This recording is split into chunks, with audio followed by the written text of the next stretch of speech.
Hello दोस्तों, मेरे YouTube channel पर आपका स्वागत है। तो चलिए कहानी शुरू करते हैं। कहानी अच्छी लगे तो प्लीज़ चैनल को लाइक शेयर जरूर कीजिएगा। मृत्युंजय का कमरा। महक 2 गिलास दूध लेकर कमरे में आती है। एक में उसमें बॉर्नविटा मिलाया था जो कि बहुत ही कम मात्रा में था। महक कमरे में आती है तो देखती है अव्यक्त और मृत्युंजय दोनों ही कमरे में नहीं थे। महक आवाज़ लगाने वाली होती है कि बाथरूम का दरवाज़ा धीरे धीरे खुलता है और मृत्युंजय अव्यक्त को चलवाने की कोशिश करते हुए बाहर आ रहा था। अव्यक्त तो पूरी तरीके से टॉवल से लिपटा हुआ था और उसके बाल उसके माथे पर चिपके हुए थे। मृत्युंजय के बालों से भी पानी गिर रहा था क्योंकि उसने अपने साथ अव्यक्त को भी शावर करवाया था। महक दूध का ट्रे कॉफ़ी टेबल पर रख उन दोनों के पास आकर अव्यक्त को अपनी गोद में उठा लेती है, जिसे देखकर मृत्युंजय कहता है, और मुझे कौन उठाएगा। महक मृत्युंजय की बात पर मृत्युंजय के पैरों की तरफ इशारा करते हुए बोली, भगवान ने आपको 2 पैर दिया है ना, खुद चल सकते हैं आप। महक के जवाब पर मृत्युंजय अव्यक्त के दोनों पैरों की तरफ इशारा करते हुए बोला, इसको भी भगवान ने 2 पैर दिए हैं। मृत्युंजय की बात सुन महक आंखें छोटी करके बोली, आप अपने बेटे की बराबरी करने की कोशिश कर रहे हो क्यों? मैं उससे कम हूँ क्या? मृत्युंजय ने करते हुए कहा, जिसे सुनकर महक धीरे से झुककर मृत्युंजय के टॉवल को खींचने का नाटक करती है तो मृत्युंजय कसकर अपने टॉवल को पकड़कर पीछे हो जाता है, जिसे देखकर महक अपने हाथ अपने बालों पर संवारते हुए बोली, टाइम नहीं है मेरे पास। अव्यक्त अपनी नीली आंखों से उसे ही देख रहा था, जिसे देखकर मृत्युंजय अपनी आंखें छोटी करके बोला, मम्मी पापा को रोमांस करते हुए देखना चाहते हो? महक मृत्युंजय की बात पर उसे खुद से दूर करते हुए बोली, आप उसे परेशान करना बंद कीजिए। मृत्युंजय महक की बात सुनकर बोला, अगर तुम उसके कपड़े बदलोगी तो मेरे कपड़े भी बदलो। महक हताश नजरों से मृत्युंजय की तरफ देखने के बाद वार्डरोब की तरफ चली जाती है, जिसे देखकर मृत्युंजय अव्यक्त को चिढ़ाते हुए कहता है, देखो तुम्हारी मॉम मेरे लिए कपड़ा लेने जा रही है। इतना कहकर महक मुस्कुराते हुए अव्यक्त को लेकर बिस्तर की तरफ चली जाती है। मृत्युंजय महक के एटीट्यूड को देख आंखें छोटी कर उसके पीछे आते हुए बोला, ये कैसी हरकत थी तुम्हारी? महक अपना सिर नहीं में हिलाकर अव्यक्त को बिस्तर पर बिठाते हुए बोली, मुझे आपसे पूछना चाहिए कि ये कैसी हरकत है आपकी? इतने छोटे बच्चे को इतनी रात को नहला रहे हो आप, अगर उसे जुकाम हो गया तो? मृत्युंजय महक की बात पर उसे पकड़ अपनी तरफ मोड़कर कमर से पकड़कर खींच लेता है तो महक उसके सीने पर हाथ रख उसे दूर करते हुए बोली, अभी देख रहा है। मृत्युंजय अव्यक्त की तरफ देखता है, जहां मृत्युंजय की बात को समझते हुए अव्यक्त चुपचाप बिस्तर पर बैठा अपने पैर की उंगलियों को पकड़कर खेलते हुए महक को देखने लगता है, जैसे उसे कोई फर्क ही ना पड़ रहा हो। महक अव्यक्त के लिए कपड़े लेकर आती है और मृत्युंजय को टी शर्ट पहना देती है और लोअर को उठाती है, जिस पर मृत्युंजय उसके हाथ से लेते हुए कहता है, इसे मैं खुद पहन लूंगा, अभी को कपड़े पहना दो।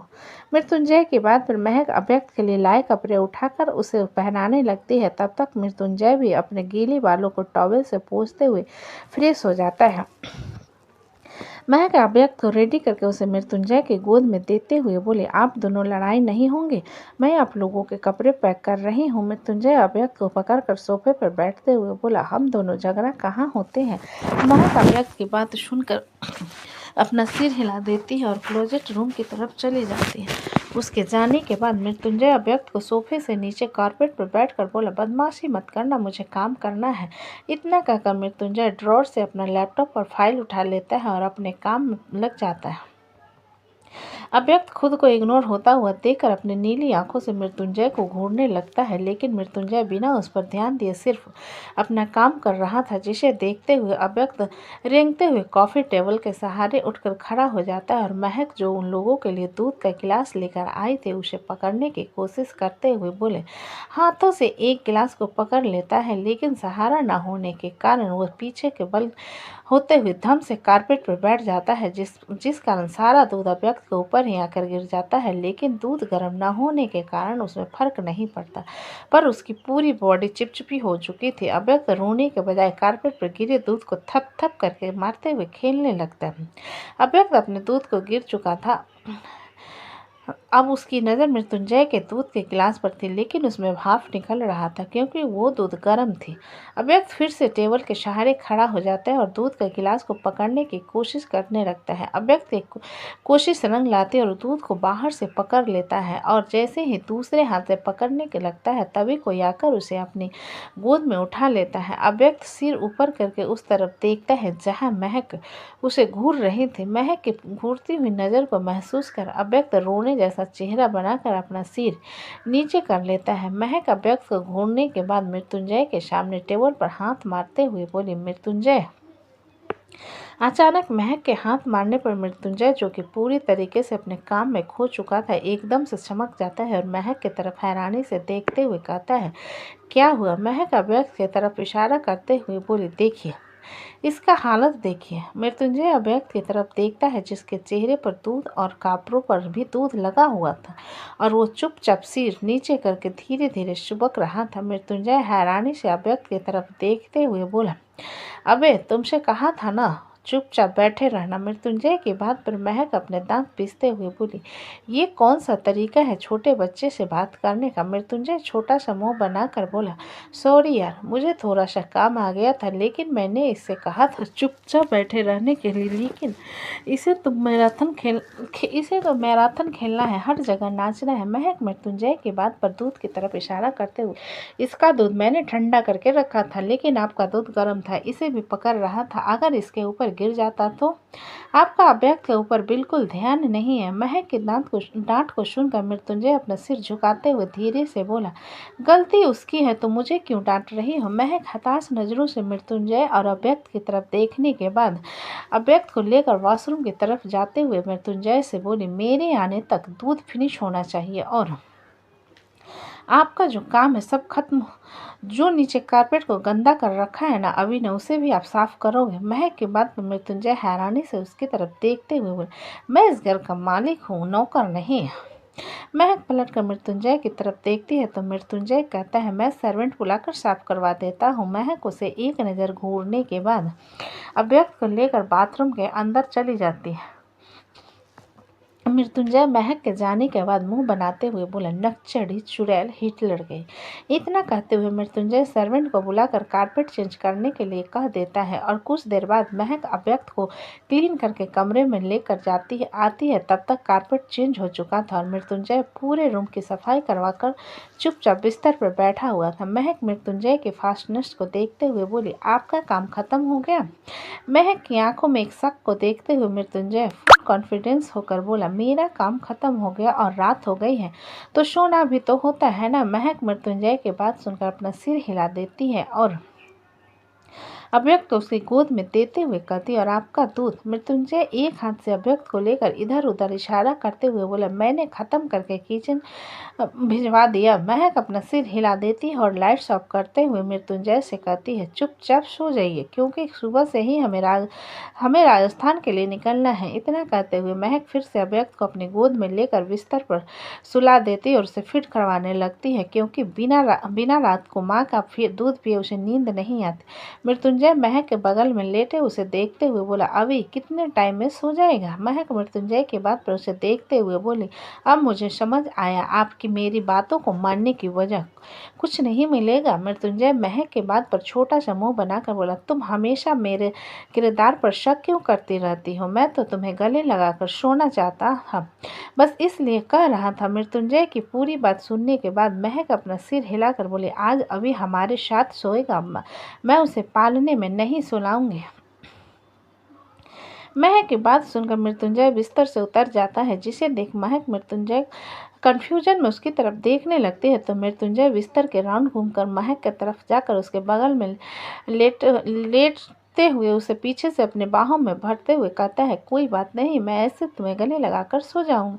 जिसे सुनकर महक हल्का सा मुस्कुरा देती है और मृत्युंजय हल्का सा उठकर महक के गाल पर किस करके फिर से उसे अपने बाहों में भर लेता है और अपनी आंखें बंद कर लेता है। कुछ देर बाद जब अव्यक्त और मृत्युंजय दोनों सो जाते हैं, महक अव्यक्त की साइड जहाँ मृत्युंजय सोता था वहाँ पर एक तकिया रख देती है और अव्यक्त को अच्छे से ब्लैंकेट से कवर करने के बाद मृत्युंजय की तरफ पलटकर उसके मासूम चेहरे को देखने लगती है, जो कि अभी भी गंभीरता से भरा हुआ था। जिसे देख महक उसके पलकों पर उंगली चलाते हुए उसके होठों को धीरे से छू लेती है और उसके सीने पर अपना सिर रखते हुए आंखें बंद कर लेती है। इधर कशिश अपनी बेटी के ऊपर एक हाथ रख के घोड़े बेचकर सो रहा था और उसकी बेटी भी उसके हाथ को गले लगाकर सो चुकी थी।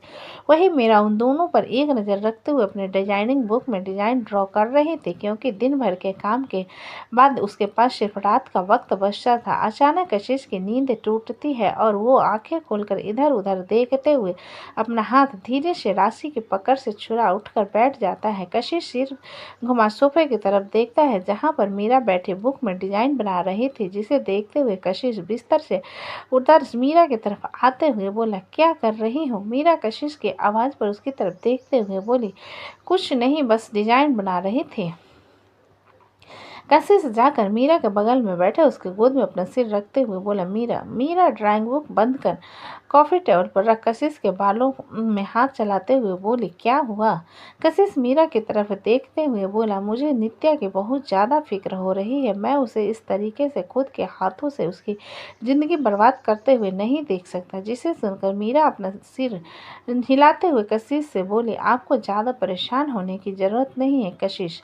नित्या समझदार है, उन्हें अच्छे से पता है कि उनके लिए क्या सही और क्या गलत है। कशिश अपना सिर नहीं में हिलाकर बोला, नहीं मीरा, अगर उसे पता होता कि क्या सही और क्या गलत, आई डू नॉट थिंक कि वो करण जैसे लड़के को छोड़ती। कशिश की बात पर सुनकर मीरा उसकी तरफ देखते हुए बोली, आपको नहीं पता कशिश, मैंने देखा है करण ने कितनी बुरी तरीके से मीरा मारा था नित्या को।